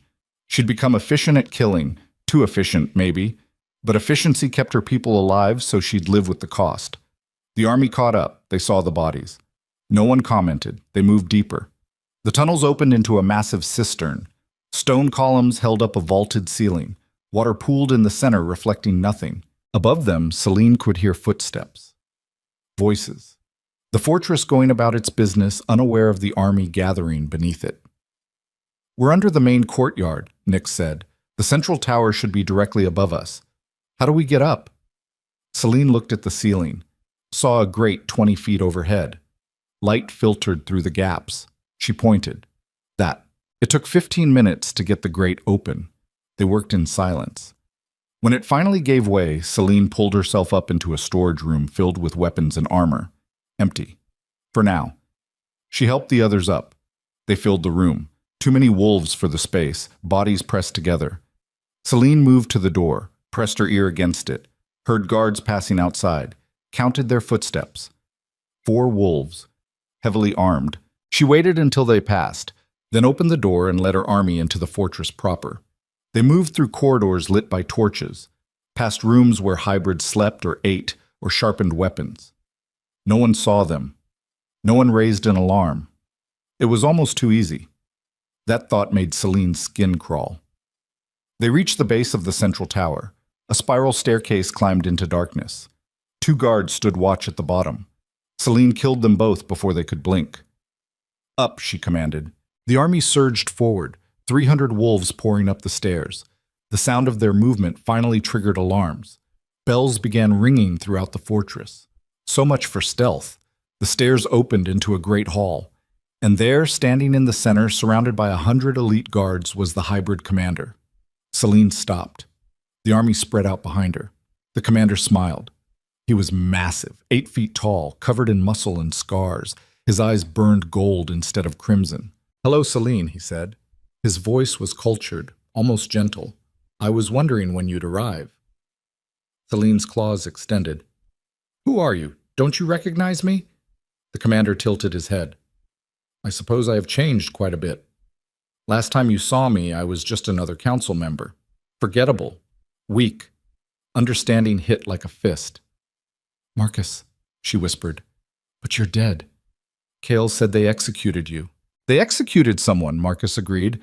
"A volunteer who looked enough like me to fool casual observers.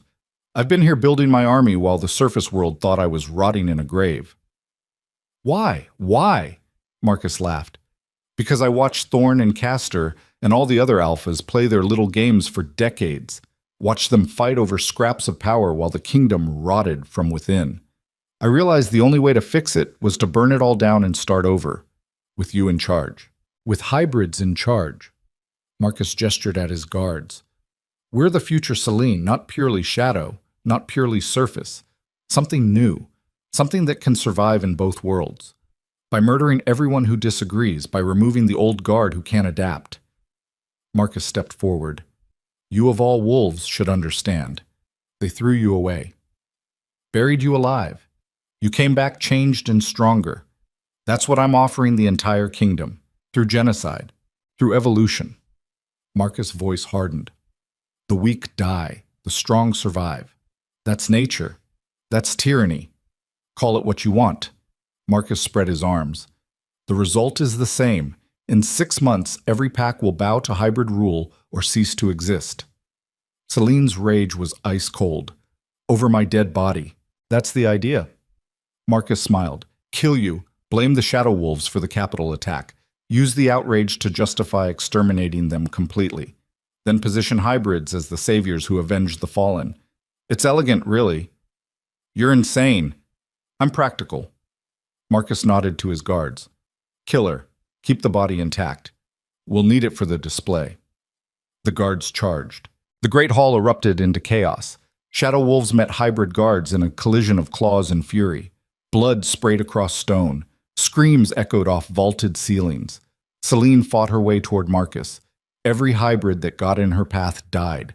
She was beyond thought now, beyond strategy, just pure focused violence. Marcus met her head on.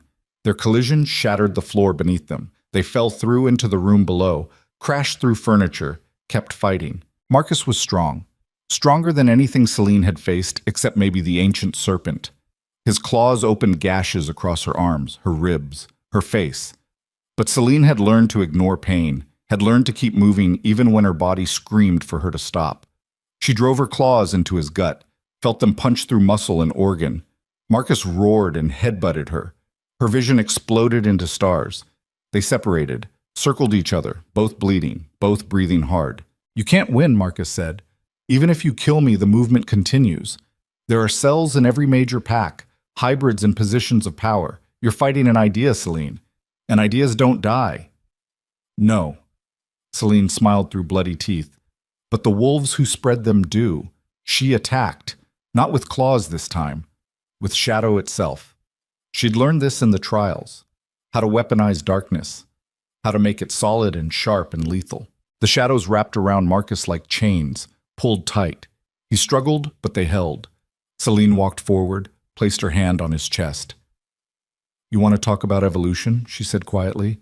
About adapting to survive? I adapted Marcus. I became what I needed to be, but I didn't lose my humanity doing it. That's the difference between us. She drove her hand through his rib cage, felt his heart beating against her palm. Marcus' eyes went wide. Blood poured from his mouth. You were right about one thing, Selene said. The old world is broken, but we don't fix it by becoming worse than what came before. We fix it by being better. She crushed his heart. Marcus died staring at her with something that might have been respect or might have been fear. Selene pulled her hand free. Let the body fall. Above her, the fighting was ending. She could hear it, the sounds of combat fading to groans and gasps. She climbed back up. The great hall was carnage, bodies everywhere, blood pooling between stones. But her wolves were standing, battered, broken, but alive. The hybrid guards who'd survived had thrown down their weapons. Nyx limped over. Her arm hung at a wrong angle, but she was grinning. We won, she said. We survived. Selene looked at the bodies, counted the cost. We lost 40 wolves, maybe more. That's not winning. It's not losing either. Selene turned to the surrendered hybrids. They stared at her with expressions ranging from terror to defiance. You have a choice, she told them. Renounce Marcus' ideology. Help us root out the remaining cells. Live as citizens of a kingdom that accepts you for what you are, or die here maintaining loyalty to a dead wolf's failed dream. The hybrids looked at each other. One by one they knelt. Not all of them. A few remained standing, faces hard, ready to die for their beliefs. Selene respected that, even as it hurt. Take the ones who won't bend outside, she told her wolves. Give them warrior deaths, quick and clean. The defiant hybrids were led away. They went with heads high. The rest stayed kneeling. Get up, Celine said. You're not prisoners. You're wolves who made bad choices following a persuasive leader. We've all been there. She turned to Nyx. Send runners to every pack. Tell them the hybrid threat is ended. Tell them the shadow wolves had nothing to do with the capital attack. Tell them the truth about everything. And if they don't believe it, then we'll deal with that when it happens. Celine was exhausted suddenly. Every wound ached. Every muscle screamed. But the war was over. They'd won. Or at least survived. Maybe those were the same thing. It took 3 days to secure the fortress, to root out the remaining fanatics, to begin the work of dismantling the hybrid network. They found evidence, documents detailing Marcus' plan, names of conspirators in every pack, proof of Thorn and Castor's involvement, proof that would clear Celine's name completely. She stood in Marcus' war room looking at the maps he'd used to plan his conquest. Red marks indicated packs he'd compromised. Black marks showed targets for elimination. Nearly a quarter of the kingdom had been marked black. He really was going to burn it all down, Nyx said quietly. Celine traced the marks with one claw. He thought he was saving it. That's what makes fanatics dangerous. They genuinely believe they're the heroes. Aren't we doing the same thing? Maybe. Celine looked at her. But we're trying to build something instead of just destroying. That has to count for something, does it? The question hung between them. Celine didn't have an answer. On the 4th day, Kael arrived with an army of surface wolves. He came expecting a battle and found instead a fortress full of exhausted wolves cleaning up the aftermath. He found Celine in the central tower. She was sitting on the steps where Marcus had died. Blood still stained the stone beneath her. You won, he said. We survived. Celine didn't look at him. Lost 40 good wolves doing it. Another dozen who'll never fight again from their injuries. That's not winning. Kael sat beside her. Not touching, just present. They were silent for a long time. I found evidence, Celine finally said. In Marcus' papers. Proof that you were going to break the extermination order. That you'd argued against it. That you were trying to protect the shadow bloodlines. Kael's breath caught. I was. But I was too slow, too cautious. By the time I worked up the courage to defy the council, Thorn had already planted the vial. Why didn't you tell me? Because I was ashamed. Kael's voice was raw. I knew what the council was planning. I should have stopped it immediately. Instead, I tried to work within the system, tried to change minds gradually, and while I was being diplomatic, they were murdering families.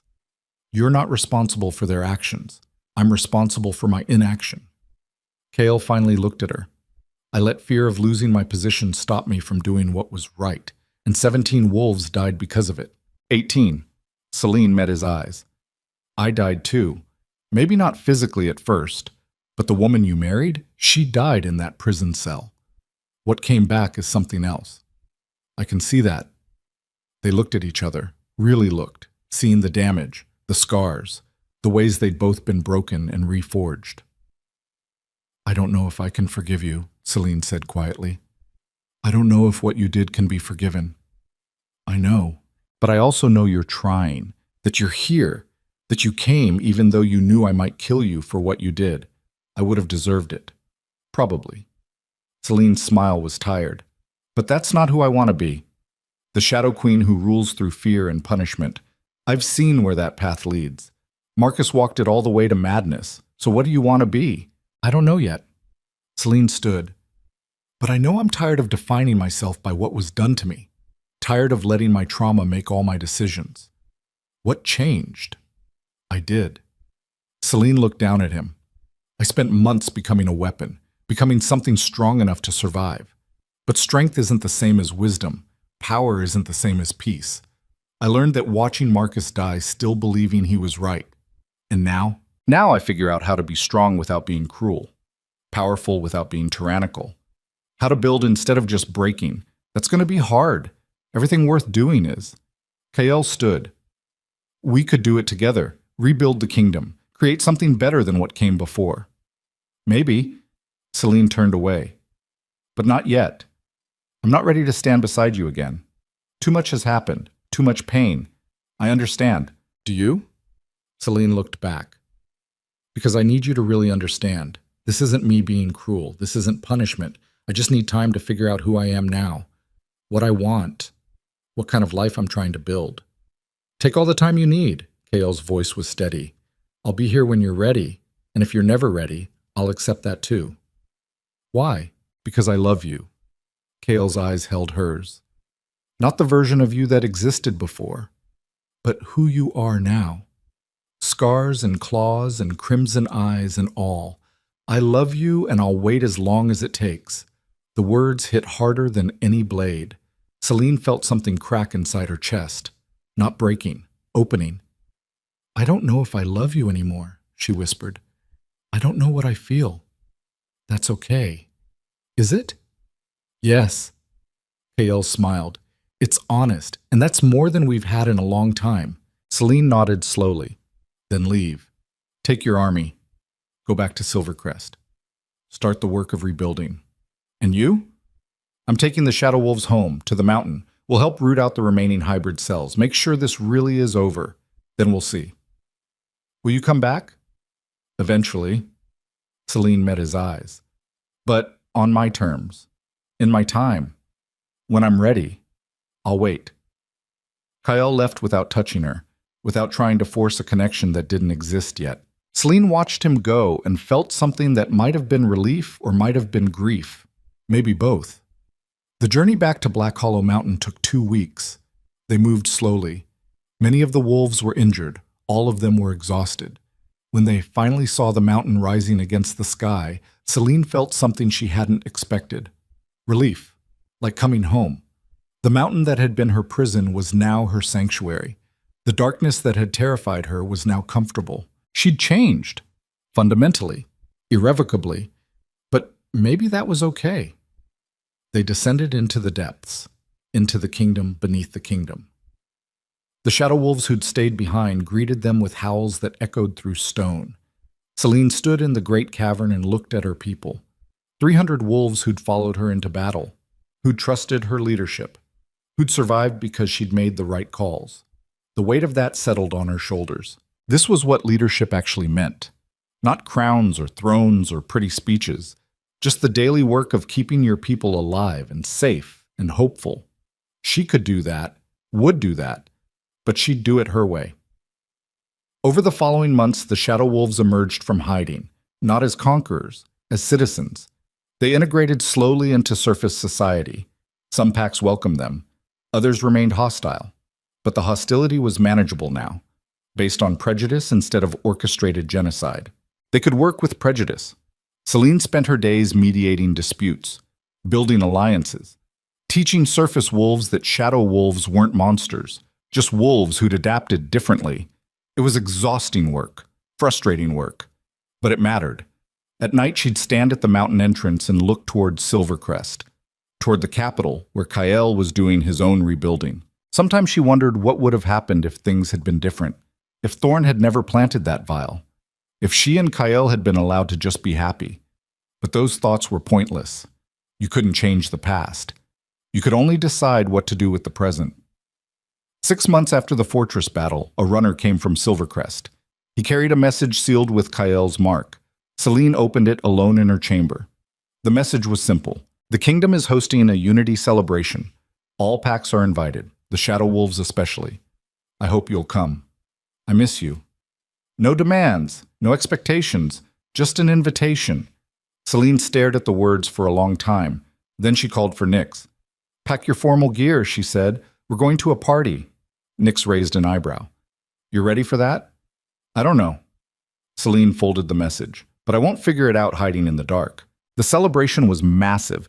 Thousands of wolves from every pack. They gathered in Silvercrest's Grand Plaza where 8 months earlier Celine had walked through with an army of shadow wolves. Now she walked through with just Nyx at her side.